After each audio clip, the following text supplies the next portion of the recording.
Baik, Assalamualaikum warahmatullahi wabarakatuh. Waalaikumsalam Waalaikumsalam warahmatullahi wabarakatuh. Baik, pertama-tama marilah kita panjatkan puji syukur atas kehadiran Allah Subhanahu wa taala. Kemudian salat beriringkan salam semoga tetap tercurahkan kepada Nabi wa syafi'ina wa maulana Muhammad sallallahu alaihi wasallam. Baiklah, sebelumnya perkenalkan nama saya Trisha Septiana selaku moderator dari kelompok satu. Adapun tema kami pada pagi hari ini adalah perasaan bersalah, guilty feeling pada mantan penyalahguna narkoba di Pusat Rehabilitasi Narkoba Yayasan Pusat Rehabilitasi Narkoba Ar-Rahman. Adapun rekan saya yaitu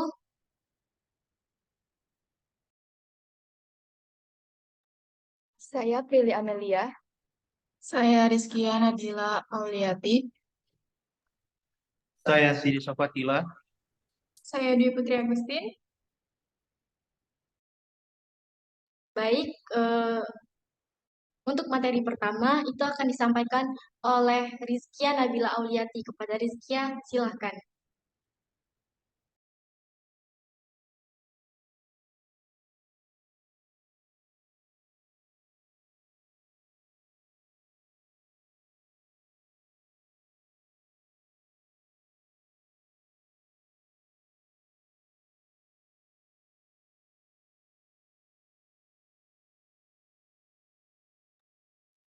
Baik, sebelumnya terima kasih untuk moderator.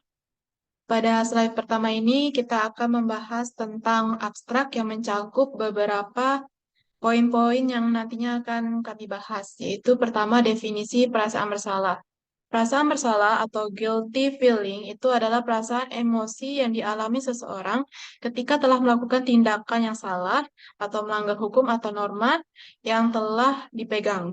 Selain itu, perasaan bersalah ini artinya itu kita representatifkan dari rasa menyesal, menyesal karena telah melakukan perilaku yang melanggar dan menyimpang dari norma atau aturan yang berlaku. Selain itu, perasaan ini dapat muncul dalam berbagai situasi, termasuk dalam hubungan interpersonal, keluarga, atau dalam kehidupannya sehari-hari. Perasaan ini adalah perasaan yang bersalah dialami oleh mantan penyalahguna narkoba. Selain itu, narkoba ini artinya itu adalah sebutan dari zat-zat yang memiliki efek psikoaktif, yaitu berupa efek halusinasi dan juga eh, dapat menimbulkan ketergantungan. Selain itu, penggunaan dari narkoba itu sendiri dapat membawa efek negatif bagi kesehatan dan juga psikologi seseorang, seperti penurunan kemampuan kognitif, gangguan tidur, gangguan emosional, yaitu seperti sering marah, mudah kesinggung, terus kerusakan organ tubuh seperti kerusakan sistem saraf, dan bahkan bisa menyebabkan kematian. Selain itu, dalam konteks penggunaan narkoba, seseorang yang menggunakan narkoba itu merasa bersalah karena telah melanggar hukum atau aturan atau norma yang telah berlaku.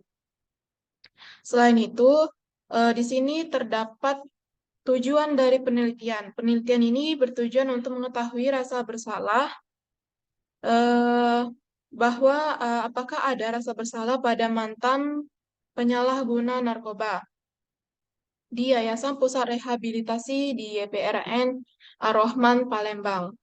Penelitian ini pun menggunakan metode penelitian kualitatif dengan rancangan deskriptif. Partisipan dalam penelitian ini atau sampel penelitian ini menggunakan 5 orang yang pernah memakai narkoba atau bisa disebut mantan penyalahguna dan sedang menjalani masa rehabilitas di Yayasan Pusat Rehabilitasi Narkoba di YPRN Ar-Rahman Palembang. Adapun teknik pengumpulan data yang kami gunakan yaitu berupa teknik observasi, wawancara, dan juga dokumentasi. Hasil penelitian yang kami dapatkan itu menunjukkan bahwa sebagian besar mantan penyalahguna narkoba ini mengalami rasa bersalah yang signifikan itu disebabkan atau dialami juga karena dia kecewa atau merasa bersalah terhadap keluarga, teman, dan masyarakat. Rasa bersalah ini juga dijadikan sebagai faktor yang berkontribusi pada keinginan penyalahguna untuk dapat mengubah perilaku mereka itu menjadi lebih baik lagi ke depannya dengan orang-orang di sekitar mereka juga. Baik, terima kasih. Mungkin itu saja yang ingin saya sampaikan. Saya kembalikan ke moderator.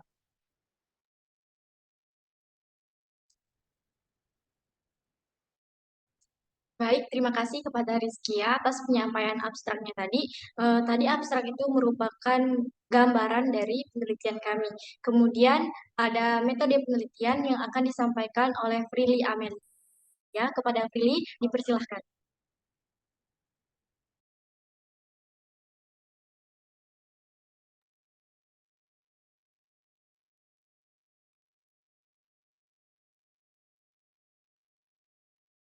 Baik, terima kasih kepada moderator.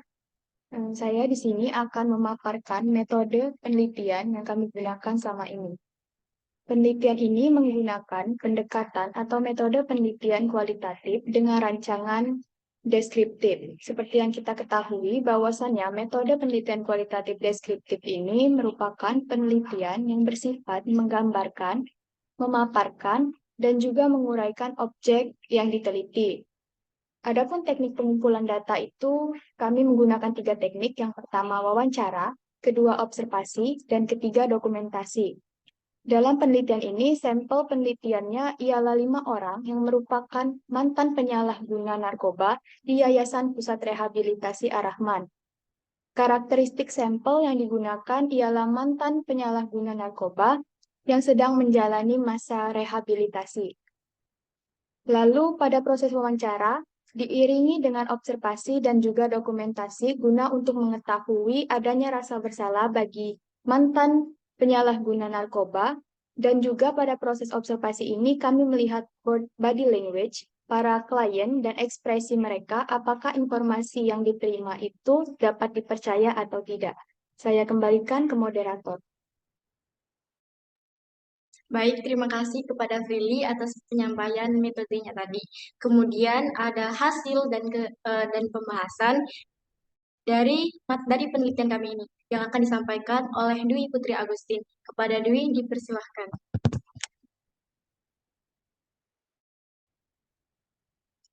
Baik, terima kasih kepada moderator. Di sini sebelum kita masuk ke hasil dan pembahasan, kami mempunyai hipotesis, yaitu apakah benar ada perasaan bersalah pada mantan penyalahguna narkoba. Nah, untuk mengetahui kebenaran dari hipotesis kami ini, akan dibahas ke slide selanjutnya. Jadi, hasil dan pembahasan. Dari wawancara yang telah kami lakukan kepada 5 subjek yang ada di YPRN Ar-Rahman, kami mendapatkan hasil bahwa yang pertama, subjek A melakukan berbagai macam cara untuk mengkonsumsi narkoba dan merasa bersalah karena telah membohongi kedua orang tuanya, dan ia juga menyesali perbuatannya ini dan merasa kecewa terhadap dirinya sendiri. Kemudian yang kedua, ada subjek PS memiliki sudut pandang berbeda terkait dengan penggunaan narkoba. Memang benar jika ia tidak memiliki rasa bersalah terhadap dirinya sendiri. Namun, subjek mengatakan bahwa menggunakan narkoba merupakan pelanggaran hukum negara dan juga hukum agama. Nah, setelah dianalisis kesadaran mengenai pelanggaran hukum merupakan interpretasi dari perasaan bersalah itu sendiri. Yang ketiga ada subjek R. Subjek R merasa bersalah terhadap pilihan pergaulannya sehingga ia menggunakan narkoba. Subjek juga merasa bersalah karena akibat dari perbuatannya ini ia menjadi kehilangan kepercayaan dari keluarga dan dari masyarakat sekitar. Yang keempat ada subjek FA. Subjek mengungkapkan penyesalannya dengan mengatakan bahwasanya ada banyak sekali kerugian seperti kehilangan keluarga, sanksi sosial dari masyarakat, efek terhadap kondisi emosional juga membuat subjek merasa bahwa ia menyesal karena telah memilih pilihan yang salah dan membuat dirinya berakhir dengan banyak perasaan kecewa dan menyesal. Dan yang terakhir ada subjek I. Interpretasi dari perasaan bersalah yang ditunjukkan oleh subjek I adalah dengan perasaan malu. Malu terhadap diri sendiri dan malu juga terhadap lingkungannya. Dan juga malu untuk beribadah karena merasa memiliki dosa yang besar. Nah, dari data di atas, data yang telah dijelaskan tadi, bahwasanya mantan penyalahguna narkoba memiliki rasa bersalah baik ketika menjadi pemakai aktif maupun setelah berhenti. Ini mengungkapkan terkait dampak dari perasaan bersalah itu sendiri seperti perasaan malu, perasaan tidak berguna, dan merasa insecure karena merasa adanya perbedaan antara mantan pengguna narkoba dan masyarakat pada umumnya. Sehingga akibat dari perasaan insecure inilah yang menyebabkan mereka sulit untuk keluar dari lingkaran pergaulan yang tidak baik. Nah, hasil ini sejalan dengan pendapat dari Coleman bahwa konsekuensi yang didapatkan dari rasa bersalah yaitu salah satunya merasa rendah diri. Terima kasih, saya kembalikan ke moderator. Baik, itu merupakan pembahasan hasil dari penelitian kami. Kemudian ada diskusi yang akan disampaikan oleh Saudara Sidi Safatila. Pada Saudara Sidi dipersilahkan. Baik, sebelumnya terima kasih kepada moderator yang telah memberikan kesempatan kepada saya. Baik, di sini saya akan memaparkan materi mengenai tentang diskusi. Nah, sebelum saya memasuki pada responden pertama, di sini saya akan menjelaskan bahwasanya hasil dari penelitian ini menyatakan bahwa dari 5 responden yang telah diwawancarai, mengatakan bahwa responden memiliki rasa bersalah terhadap dirinya, orang tua, dan lingkungannya karena telah menyalahgunakan narkoba. Namun terdapat satu responden inisial P, responden yang merasa bersalahnya ini diinterpretasikan dengan perasaan pelanggaran hukum negara dan juga hukum agama yang sependapat dengan pandangan dari Kugler dan Jonas. Perasaan bersalah diartikan sebagai perasaan stres negatif yang berhubungan dengan kesadaran akan pelanggaran terhadap seseorang dan hal ini tetap dinyatakan sebagai bentuk perasaan bersalah.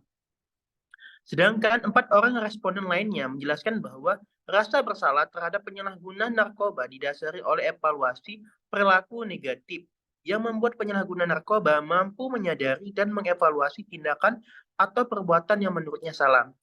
Adapun alasan yang melatar belakangi responden yang mengalami rasa bersalah karena telah melakukan penyalahgunaan narkoba, yaitu respon pertama merupakan seorang laki-laki yang menyatakan bahwa dirinya merasa bersalah telah membohongi kedua orang tuanya dan kedua orang tuanya kecewa terhadap dirinya. Tidak hanya itu, responden ini juga memunculkan rasa sakit karena telah melanggar standar perilaku moral dan sosial serta gagal untuk memenuhi aspirasi dan tujuan dari hidupnya sendiri. Responden kedua, yaitu PS. Nah, merupakan seorang laki-laki yang menyatakan bahwa dirinya merasa bersalah direpresentatif akan pada rasa menyesal terhadap pelanggaran hukum negara dan hukum agama. Sedangkan responden ketiga itu responden yang berinisial R merupakan seorang laki-laki yang menyatakan bahwa dirinya merasa bersalah karena telah membuatnya kehilangan kepercayaan keluarga, perubahan secara fisik, sosial, dan ekonomi juga merupakan aspek penyesalan lainnya. Ungkapan perasaan bersalah itu diungkapkan dengan kalimat menyesal. Responden keempat, FA, menyatakan bahwa dirinya menyesal karena telah mengalami banyak kerugian seperti kehilangan keluarga, adanya sanksi sosial dari masyarakat, dan efek emosional yang tidak terkontrol. Hal tersebut berakhir dengan responden yang merasakan sangat kecewa. Yang terakhir itu yang kelima, yaitu responden kelima ini menyatakan bahwa dirinya menginterpretasikan rasa bersalah berupa perasaan malu. Malu yang dimaksud responden adalah terhadap dirinya sendiri, terhadap lingkungannya, dan juga malu untuk beribadah karena merasa memiliki dosa yang besar. Dari kelima pernyataan responden penyalahgunaan narkoba ini, didapatkan bahwa semuanya memiliki rasa bersalah ditunjukkan untuk keluarga, diri sendiri, dan hukum sehingga dirinya akui menyesal setelah melakukan perbuatan salah tersebut atau merepresentatifkan rasa bersalah berupa perasaan menyesal dan rasa kesadaran hukum dan aturan norma yang berlaku. Baik, itu saja pemaparan materi dari saya.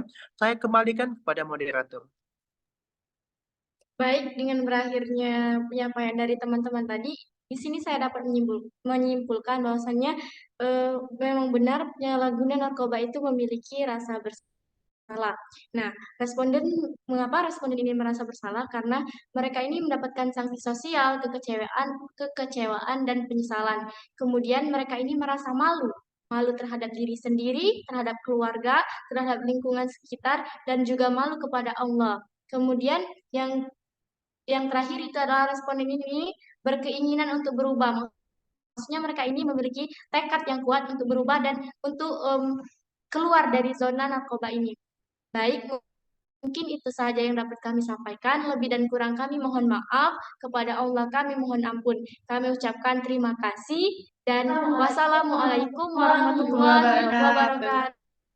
Waalaikumsalam warahmatullahi wabarakatuh.